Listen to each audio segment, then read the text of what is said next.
Tayo na po ang lahat.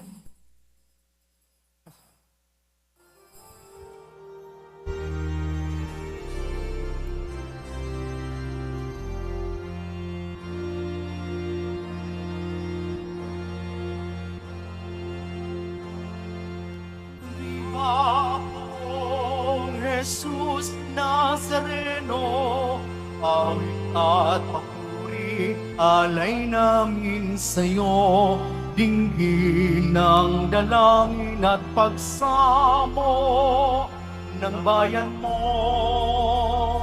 Viva pong Jesus Nazareno.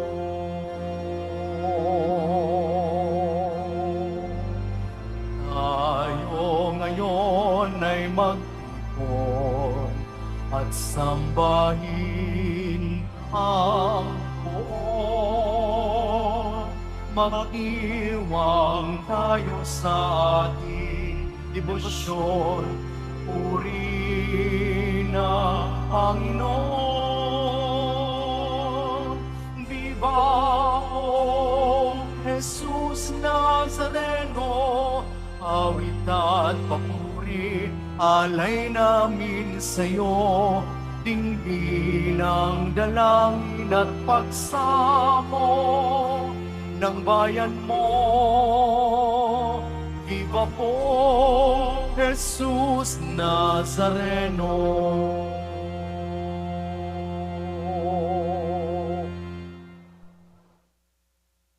Sa ngalan ng Ama at ng Anak at ng Espiritu Santo, Amen. ang pagpapala ng ating Panginoong Jesucristo, ang pag-ibig ng Diyos Ama, at ang pagkakaisa ng Espiritu Santo naway sa inyong lahat. At sumayo rin. Mga kapatid, nasa Biyernes tayo, araw ng ating pong Isus Nazareno, sa ikasampo na linggo sa karaniwang panahon. Sama po natin sa misa natin ngayon ang mga intensyon para sa araw ngayon.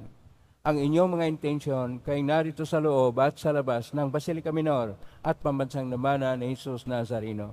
Ang mga intensyon naman ay kaisa sa atin sa ng live streaming through Facebook Live, YouTube, X at babang social media dito sa ating bansa at iba't ibang dako ng mundo. Idagdag natin ang ating intensyon para sa kapayapaan sa buong mundo. Mga kapatid, sa unang aklat ng mga hari, si Elias na sa loob ng kuweba ay tinawag ng Panginoon at nagkaroon siya ng pagpapahayag na bilang Diyos na dapat sundin. Sa ating Ebanghelyo, ang ating Panginoon ay nagpaalala sa atin na magiging matapat tayo sapagkat kinakailangan na magmula sa ating puso ang lahat. Anumang mga nagawa sa labas ay dapat magmula sa puso sapagkat lampasan pa natin dapat ang buhay ng kabanalan at pananalig sa Diyos higit pa sa mga ginagawa ng mga eskriba at mga parisiyo. Tayo rin ay tinatawag sa ating modernong panahon na tayo ay maging matapat sa Panginoon. Gaya ni Propeta Elias na matapat, gaya ng mga apostol naging matapat, tayo tinatawag rin ating Panginoon na maging matapat. Ngunit sa mga sandali na tayo nagkukulang at nagkasala, dumulog po tayo sa maing Panginoong nagpapatawad ng lubos. Sinugong tagapagpagaling sa mga nagsisisi, Panginoon, kaawaan mo kami. Panginoon, kaawaan mo kami. Dumating na tagapag-anyayang mga makasalanan ay magsisi, Kristo, kaawaan mo kami. Kristo, kaawaan mo kami. Nakaluklok ka sa kanan ng Diyos Ama para ipamagitan kami, Panginoon, kaawaan mo kami. Panginoon, kaawaan mo kami. Kaawaan tayo makapangyarihang Diyos, patawarin tayo sa ating mga kasalanan, at patnubayan tayo sa buhay na walang hanggan. Amen. Manalangin tayo.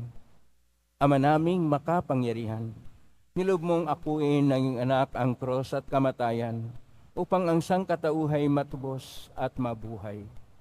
Ang pag-ako namin sa krus at kamatayan dito sa lupa, ayon sa diwa ng pagsunod sa iyong loob, na ginanap ng iyong anak, ay magpagin dapat nawang aming kamtin ang lubos na katubusan at pagkabuhay sa iyong piling sa pangitan ni Kristo kasama ng Espiritu Santo, magpa sa walang hanggan. Amen. Magsiupo muna ang lahat.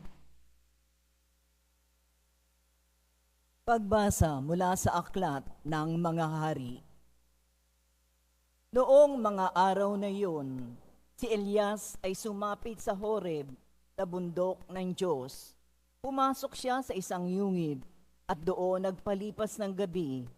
Walang ano-ano'y nagsalita sa kanya ang Panginoon. Lumabas ka at tumayo sa ibabaw ng bundok sa harapan ko.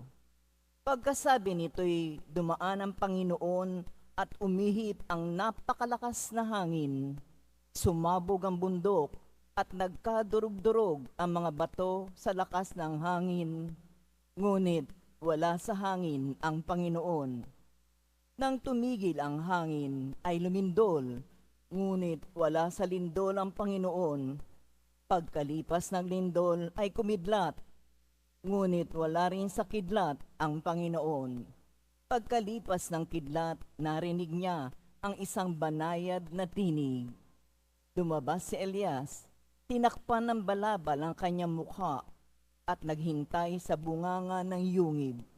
Narinig niya ang isang tinig na nagsabi, Elias, bakit ka naririto? Sumagot siya, dahil po sa aking malaking pagmamalasakit para sa inyo, Panginoon, Diyos ng mga hukbo.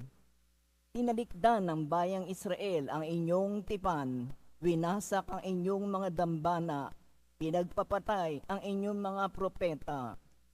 Ako na lamang ang natitira at hinahanap nila ako upang patayin. Sinabi sa kanya ng Panginoon, bumalik ka sa iyong dinaanan sa ilang na patungong Damasco.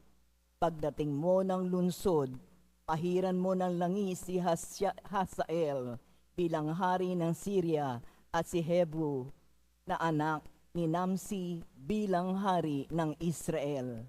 Pahiran mo rin ang langis si Eliseo na anak ni Sapat na taga Abel Mehola bilang protetang hahalili sa iyo. Ang salita ng Diyos. Salamat sa Diyos.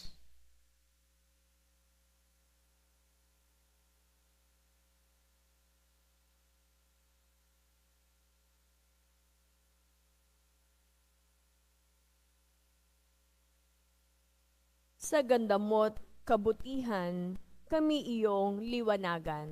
Sa ganda mo't kabutihan, kami iyong liwanagan. O Diyos, ako'y dinggin sa aking pagtawag.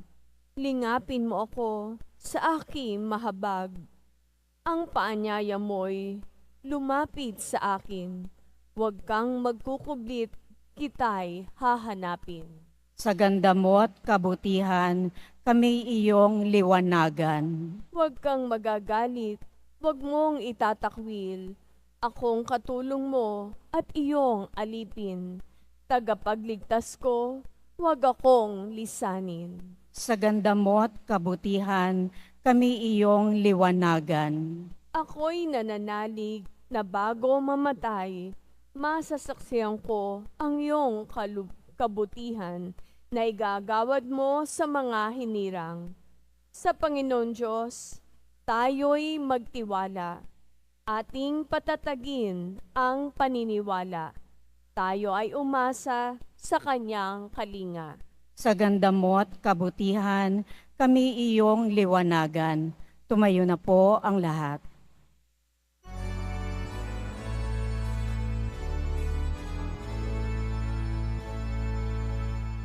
Alleluia,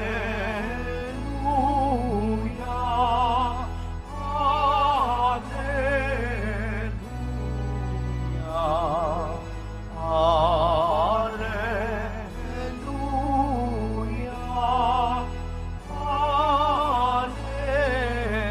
alleluia. Sa daigdig ay laganap, liwanag na sumisikat, salitang buhay ng lahat.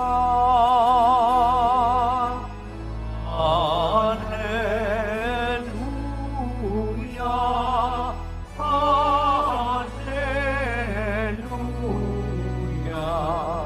Hallelujah, Hallelujah.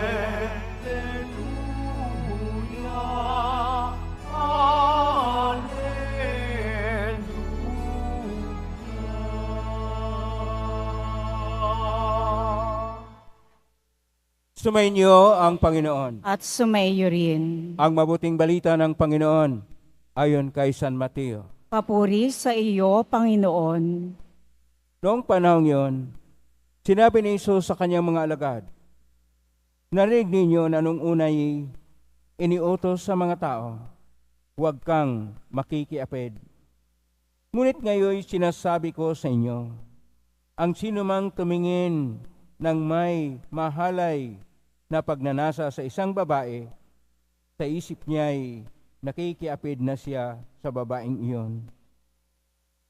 Kung ang mata mo ang siyang nagiging sanhi ng iyong pagkakasala, dukutin mo at itapon, sapagkat mabuti pang mawala ka ng isang bahagi ng katawan kaysa buo ang iyong katawang itapon sa impyerno. Kung ang iyong kamay ang siyang nagiging sanhi ng iyong pagkakasala, putulin mo at itapon. Mabuti pang mawalan ka ng isang bahagi ng katawan kaysa buo ang iyong katawang itapon sa impyerno. Sinabi rin naman, kapag pinahiwalay ng lalaki ang kanyang asawa, ito'y dapat niyang bigyan ng kasulatan ng paghihiwalay. Ngunit ngayon, sinasabi ko sa inyo, kapag pinahiwalay ng isang lalaki ang kanyang asawa nang hindi naman ito nangangalunya, at ito'y nag-asawang muli, ang lalaking iyo'y nagkasala. Itinulak niya ang kanyang asawa sa pangangalunya, at sino mang mag-asawa sa babaeng hinihiwalayan ay nangangalunya. Ang mabuting balita ng Panginoon. Pinupuri ka namin, Panginoong Heso Kristo. Magsiupo muna ang lahat. Isang mapagpalang araw po sa inyong lahat. Purihin po natin ang ating pong Hesus Nazareno. Nasa Biyernes tayo, araw ng ating pong Hesus Nazareno. Araw din na tayo magpasalamat sa Kanya at dumudulog ng mga biyayang kinakailangan natin. Araw din tayo ngayon na tayo ay magninilay-nilay. Gaano ba tayo katapat sa Panginoon? Ang katapatan na mula sa Hebreo ay imona. At dahil ang ating mga pagbasa ay sa Koinukon na Griego, ang katapatan ay pistutita, na nasali naman sa Latin, fidelitas. Kaya mayroon tayong salitang Espanyol na fidelidad, o sa ating salita, katapatan. Ano man ang iyong salita, ang katapatan natin sa Diyos ay napakahalaga. Si Elias, napakatapat sa Panginoon. Pero dahil sa kanyang katapatan, siya'y kailangang magtago, at nagtago siya sa isang yungib o isang pook na kung saan doon siya muna mananatili, sapagkat siya'y hinahabol dahil siya'y nagsasaksi kay Yahweh na tunay na Diyos at nagkaroon ng alay doon sa bundok Carmel. Pero ng araw na yon ay tinanong siya ng Panginoon na lumabas ka at tumayo sa ibabaw ng bundok. Dahil hinahamon si Elias at nag-intay siya ng pagnanahan o pagpapahayag ng Diyos sa kanyang pagnanahan. May lindol, may malakas na hangin, at anumang mga pangyayari sa kapaligiran, pero hindi napahayag ang presensya ng Diyos. Pero ngayon sa unang aklat ng mga hari, Kapitulo 19, versikulo 12, mayroong banayad na hangin. Sa original na pagkasulat nitong banayad na hangin ay Kol Dimama. Kol Dimama, kung iyan ay ating isalin, ay ito yung tinig na malalim at banayad o banayad na tinig mula sa kalaliman. Kol Dimama. Ito yung tinig ng Diyos. Banayad, hindi nakakatakot sapagkat siya'y matapat at nagpahayag siya kay Elias na naging matapat. Dito sa ating Ebanghelyo, ang katapatan natin ay ang pagkaroon ng buhay na may moralidad na mas mataas kaysa maihambing sa mga Parisiyo at mga Eskriba. Sapagkat kung tingnan ang mga batas o kaya ang kautusan, sinabi lang na ang pagsunod sa mga Eskriba at mga Parisiyo ay hindi sila mapababilang sa paghahari ng Diyos sapagkat iba ang kanilang mga pagpapahayag ng pananalig sa Diyos. Sila ay matapat lang sa mga nakasulat na kautusan. Kaya sabi ng ating narinig niyo nung una na iniutos, huwag makikiapid. Pero ang sabi ng Panginoon, maski nasa isip ka lang, ikaw ay nagkasala at nakikiapid na. Kaya sinasabi pa niya, napakalakas yung hamon ng Panginoon. Kung ang mata o ang kamay mo ay sanhi ng pagkakasala, dukutin mo. Tingnan mo yung katabi mo, kumplito ba sa mata o kamay? Pero hindi tayo ganun kalupit. Pinapaalala sa atin ng Panginoon na tayo'y maging tunay na matapat sa Kanya. Maging matapat sa Kanya na kung saan atin rin bigyang proteksyon ang magandang relasyon sa pamilya at sa tao. Bawal ang diborsyo. Kaya sinasabi ng ating Panginoon, kung sino yung mag-asawa ng hinihiwalayan, siya'y nangangalo niya. Maraming pumalakpak dito, pero hindi po kami sa simbahan, sapagkat klaro po ang sinasabi ng ating Panginoong Diyos. Sa Ebanghelyo ni San Marcos, Kapitulo 10, versikulo 9, kung ano ang pinag-isa ng Diyos, hindi dapat hiwalayin ng kahit sino mang tao. Sapagkat ang lahat ng ginagawa natin ay siyang pagrebelde sa Diyos. Kaya magkaroon ng diborsyo. Ang siyang pagtingin ng mahalay sa kapwa sapagkat wala ng respeto sa kapwa-tao. Ang gusto ng Diyos na kailangan tayong maging matapat. At kung tayo maging matapat sa Kanya, magkaroon tayo ng malinis na puso. Upang magkaroon ng malinis na puso, kailangan ng ating puso ang maghari doon at ang magbigay ng tunay na gabay sa atin. Ang maghari ay ang Diyos at ang Kanyang salita. Ang ating mga isipan, sapagkat dadaan po sa ating isipan ang lahat, ang ating mga pag-isip, ang ating mga salita, ang ating mga gawa, ang ating mga hangarin, kailangan ring linisin upang hindi tayo magkaroon ng isang masama na pakikitungo o kaya paningin sa ating kapwa-tao. Yon ang pagiging matapat. Imuna o pistutita o fidelitas, ang pagiging matapat sa Diyos. Pakisabi sa katabi mo, maging matapat ka sa Diyos.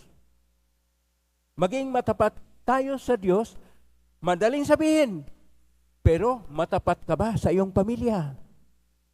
Matapat ka ba sa iyong pagmamahal sa mahal mo sa buhay?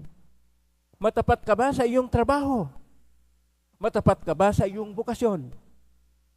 Ang ating katapatan sa Diyos ay magkaroon ng sukatan. At ang sukatan ay matapat tayo sa kahit anong paraan. Matapat sa ating relasyon sa isa't isa, lalo't higit na sa tahanan o sa pamilya. Matapat sa ating mga trabaho at mga tunguhin sa buhay. Higit sa lahat, matapat tayo sa ating Panginoon sapagkat siya'y magliligtas sa atin. Yung gustong magkaroon ng kaligtasan, pumalakpak ng malakas upang ating ipahayag ang ating katapatan sa ating Panginoon. Tayo'y matapat sa Kanya sapagkat siya'y una sa lahat matapat sa atin. Una sa lahat, siya'y nagmahal sa atin. Ganun po katapat ang Diyos. Puspos siya ng katapatan at dakila ang Kanyang pag-ibig sa atin na rapat lang na siya'y dapat nating mahalin, na rapat lang na tayo'y magmahal ng buong katapatan sa Kanya. Amen? Purihin natin ang Diyos. Tumayo na po ang lahat.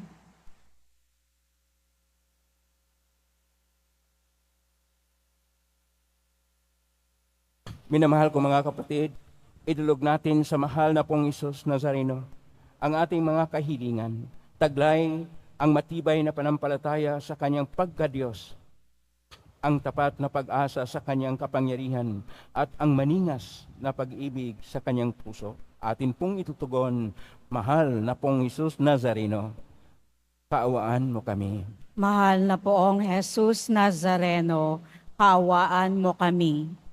Upang ang Eucharistia na ating tinatanggap sa komunyon at inihahandog sa misa bilang alaala ng mga hirap ng mananakop ay magdulot sa atin ng wagas na pagmamahal sa Diyos at sa kapwa.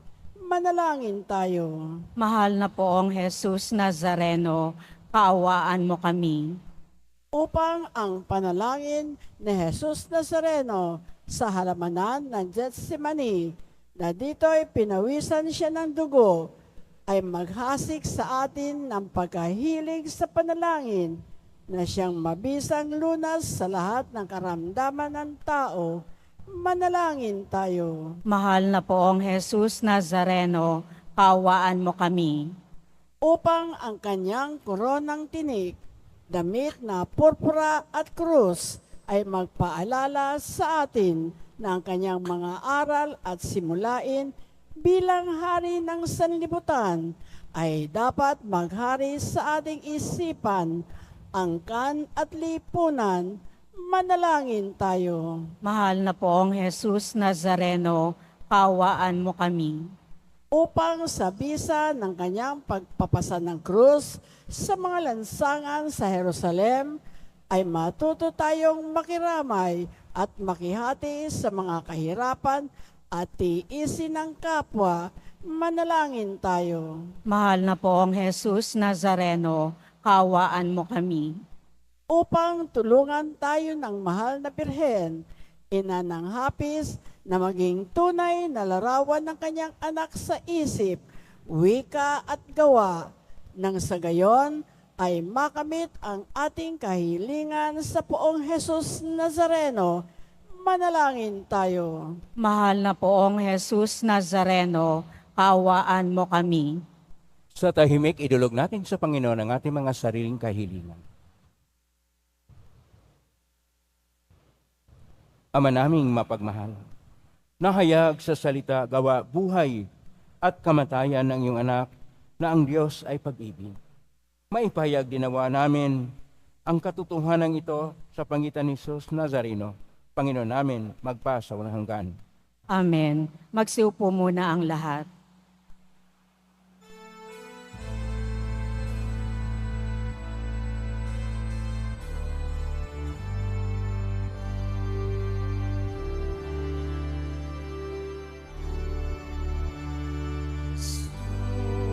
Jesus Nazareno, alak at tinapay sa tanan ay nagbibigay buhay, biyayang kaloob mo'y aming inalay, aming hiling pagpapala, buhay na dalisay. Magsitayo na po ang lahat. Pagpapalat, buhay na dalisay.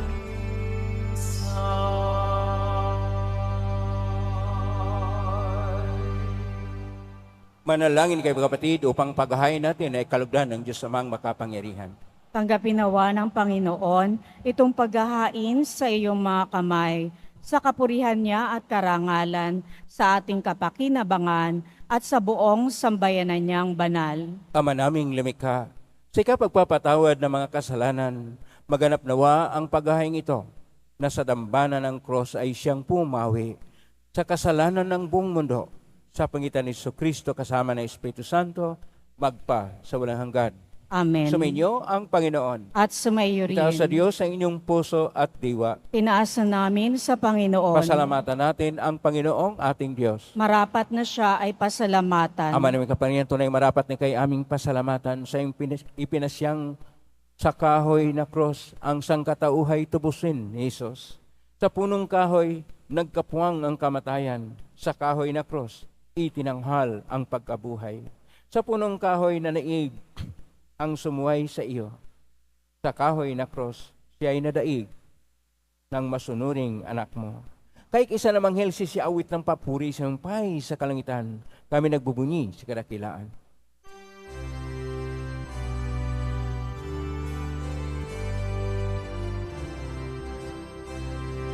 Santo, Santo, Santo, Panginoong Diyos ng mga hukbo, napupuno ang langit at lupa ng kadakilaan mo. Hosana sa kaitaasan,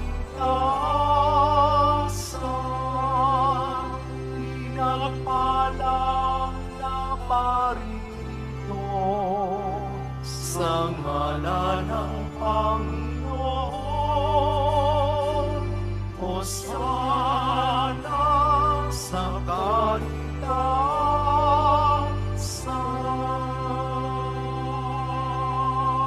Magsiluhod po ang lahat. Ama naming banal, ikaw ang bukal ng tanang kabanalan.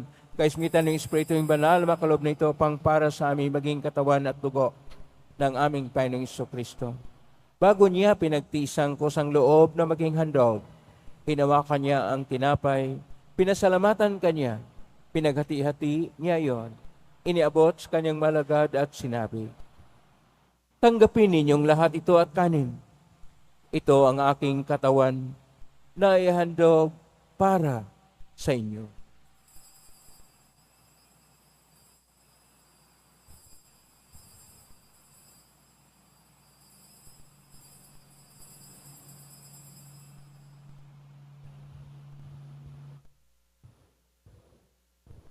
Gayun naman matapos ang hapunan, hinawakan niya ang kalis, muli kanyang pinasalamatan.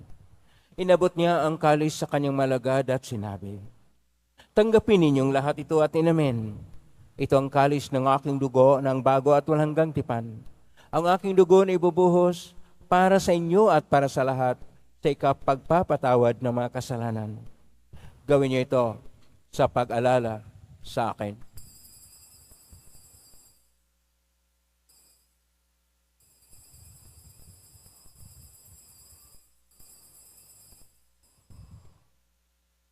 Magsitayo na po ang lahat. Ang misteryo ng pananampalataya. Si Kristo'y namatay, si Kristo'y nabuhay, si Kristo'y babalik sa wakas ng panahon. Ama, ginagawa namin ngayon ang pag-alala sa pagkamatay at muling pagkabuhay ng anak. Kahit naalay namin sa iyo ang tinapay na nagbibigay buhay at ang kalis na nagkakalob ng kaligtasan.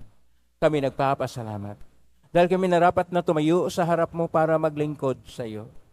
Isinasamo namin kaming magsasalo-salo sa katawan at dugo ni Kristo ay mabuklod sa pagkakaisa sa pamagitan ng Espiritu Santo. Ama, lingapin ang simbahang laganap sa buong daigdig. Pustusin mo kami sa pag-ibig kaisa ni Francisco na aming Papa at ni Jose na aming Obispo at ng Tanang Kaparian. Alalahanin mo rin ang mga kapatid naming nahimlay na may pag-asang sila'y muling mabuhay, ganyan ang lahat ng mga pumanaw. Kaawaan mo sila at patuloyin sa iyong kaliwanagan. Kawaan mo dapatin kaming lahat na makasalo sa iyong buhay na iyong wakas. kaisa ng mahal na Birhen Maria na ina ng Diyos, ng kabiyak ng puso niyang si San Jose, kaisa ng mga apostol, ni San Juan Bautista, ni San Roque, ni San Lorenzo Ruiz de Manila, ni San Pedro Calungsod, at ang lahat ng mga banal na namuhay dito sa daigdig na ang kalugod-lugod sa iyo, may pagdiwang nawa namin ng pagpupuri sa karangal mo sa pangitan ng anak na aming Panginoong Hesukristo. Sa pamamagitan ni Kristo, kasama niya at sa Kanya, ang lahat ng parangal at papuri ay sa iyo, Diyos Amang makapangyarihan, kasama ng Espiritu Santo, magpasawalang hanggan.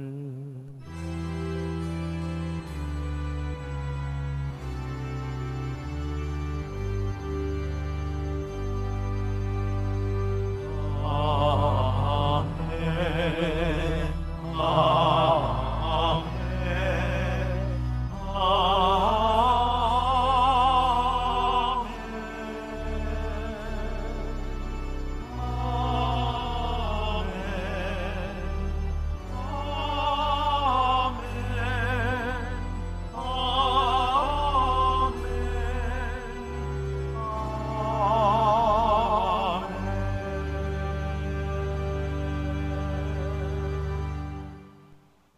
Sa tagubilin na managagaling na utos sa turo ni Isus na Panginoon natin at Diyos, ipahayag natin ng lakas loob.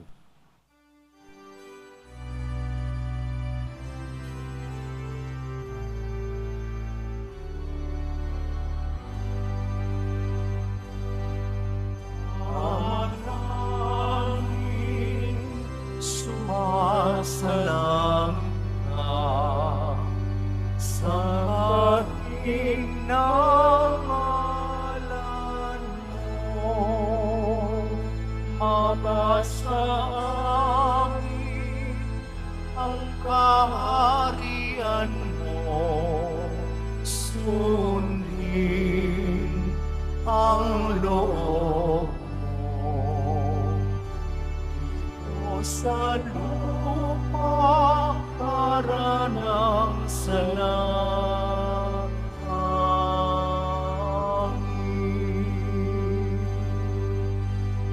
Bigyan mo kami ngayon ng aming kakanin sa araw-araw at patawarin mo kami sa aming mga sala para ng pagpapatawad namin sa nagkasala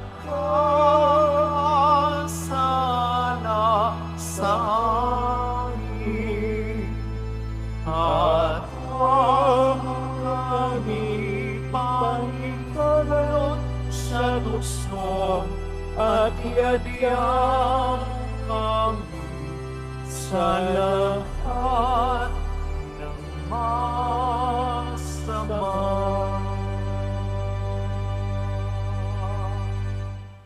Diling namin kami adya sa lahat ng masama. Pagkalooban ng kapayapaan araw-araw, iligtas sa kasalanan, at ilayo sa lahat ng kapahamakan, samantalang aming pinanabikan ang dakilang araw ng pagpapahayag ng tagapagligtas naming si Jesucristo. Sapagkat iyo ang kaharian at ang kapangyarihan at ang kapurihan magpakailanman. Amen. Panginoong Jesucristo, sinabi mo sa mga apostol, kapayapaan ang iniiwan ko sa inyo. Ang aking kapayapaan ang binibigay ko sa inyo. Tunghayin mo ang aming panampalataya at huwag ang aming pagkakasala. Pagkalooban mo kami ng kapayapaan at pagkakaisa ayon sa kalooban, kasama ng Espiritu Santo, magpa sa walang hanggan. Amen. Ang kapayapaan ng Panginoon ay laging sumainyo. At sumayo rin. Magbigay kayo ng kapayapaan sa isa't isa. Kapayapaan.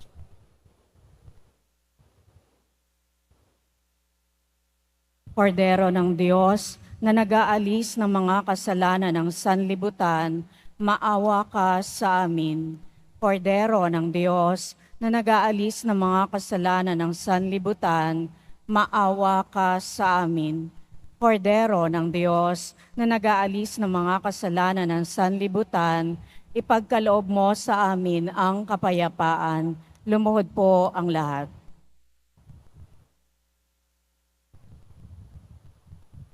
Ito ang kordero ng Diyos. Ito ang nag-aalis na makasalanan ng sanlibutan. Mapalad ang mga inaanyayahan sa piging ng kordero. Panginoon, hindi ako karapat-dapat na magpatuloy sa iyo, ngunit sa isang salita mo lamang ay gagaling na ako. Katawan ni Kristo. Amen.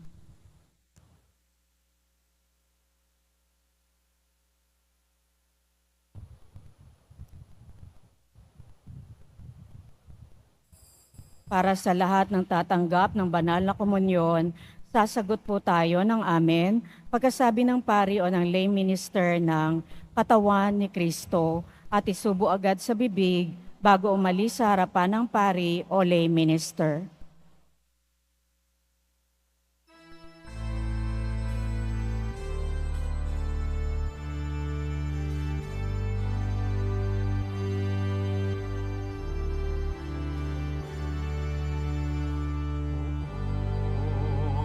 Jesus Nazareno, salamat po sa pag-ibig mo. Ang buhay mo'y alay, sa krus ay namatay, upang kami ay mabuhay. Poong Jesus Nazareno, patawad po sa mga kasalanan ko. Ang buhay ko'y iaalay, ang lahat ay ibigay. Puso ko'y sa'yo lamang habang buhay. Poong Jesus Nazareno, kay buti mo, sa hirap at dusa ika'y kasama ko. Ang samo ko, dasal, sana'y pakinggan mo, nang mapawi na mga paghihirap ko. Poong Jesus Nazareno, salamat po. Ang iyong pagmamahal ay nadarama ko. Ngayon at magpakailanman, ika'y pupurihin ko. Mahal na Poong Jesus Nazareno,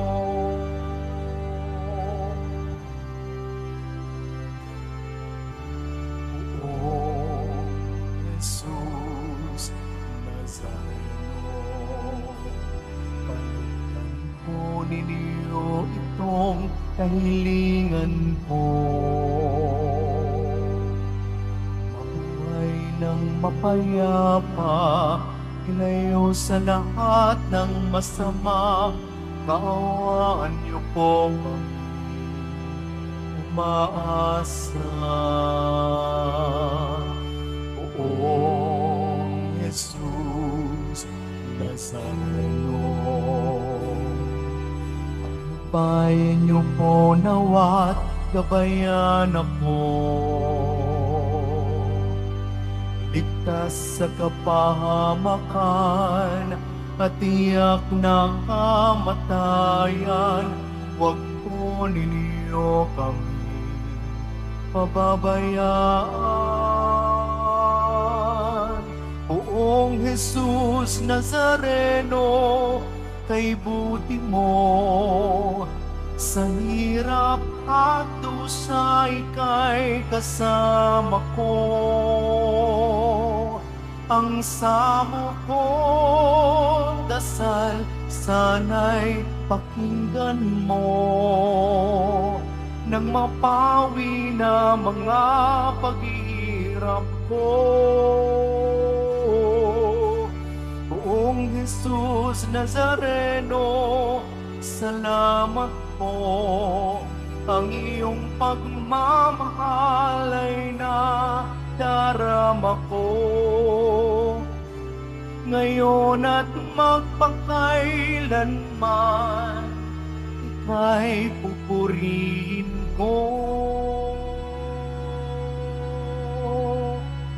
Mahal na Poong Jesus Nazareno.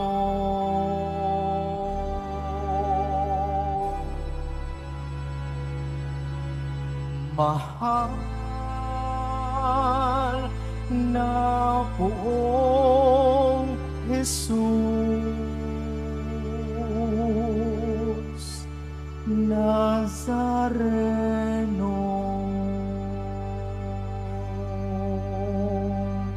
Tumayo na po ang lahat. Manalangin tayo. Panginoong Kristo, kaming nagsasalo-salo sa banal na pakikinabang ay nakikiusap sa iyo na mga nasagip ng kahoy na cross na nagbibigay buhay ay iyong ihatid sa pagkabuhay sa kaluwalhatian, sapagkat ikaw ang Panginoon magpa sa walang hanggan. Amen. Maraming salamat po sa inyong pagdalaw sa tahanan ng ating Pong Isus Nazareno kay narito at kay mga naugnay sa iba't ibang social media platform at nakusposting sa iba't ibang paraan at mga nagbibigay ng tulong at donasyon sa Quiapo Church o makatulong ang Quiapo Church sa kapwa natin mga hirap. Salamat po sa lahat. Pagpalain kayo ng Panginoong Diyos. Salamat sa lahat ng mga naglilingkod ngayon. Pagpalain kayo lagi ng Pong Isus Nazareno.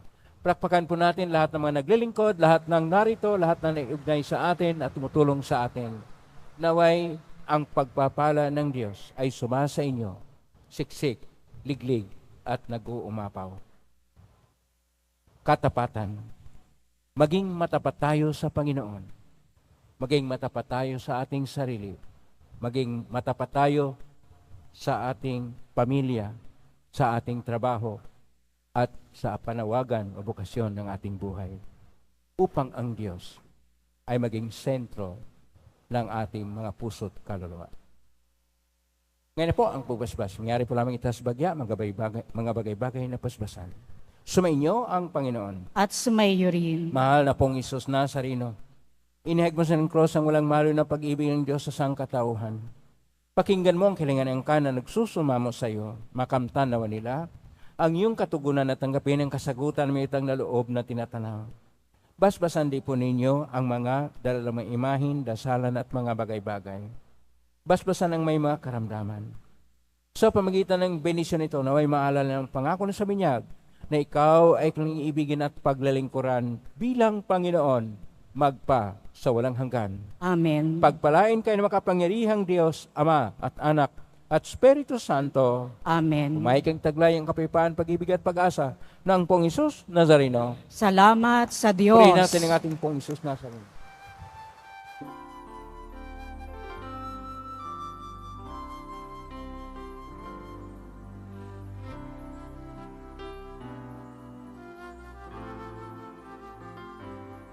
Nasamba ka namin, pinipinto ka namin, aral mo ang aming buhay at kaligtasan. Nuestro Padre Jesus Nazareno, iligtas mo kami sa kasalanan. Ang krus mong kinamatayan ay sagisag ng aming kaligtasan. kalikasan. Nuestro Padre Jesus Nazareno, dinarangal ka namin. Nuestro Padre Jesus Nazareno, inulwalhati ka namin. Nuestro Padre Jesus Nazareno, dinarangal ka namin. Nuestro Padre Jesus Nazareno, nilulwalhati ka namin.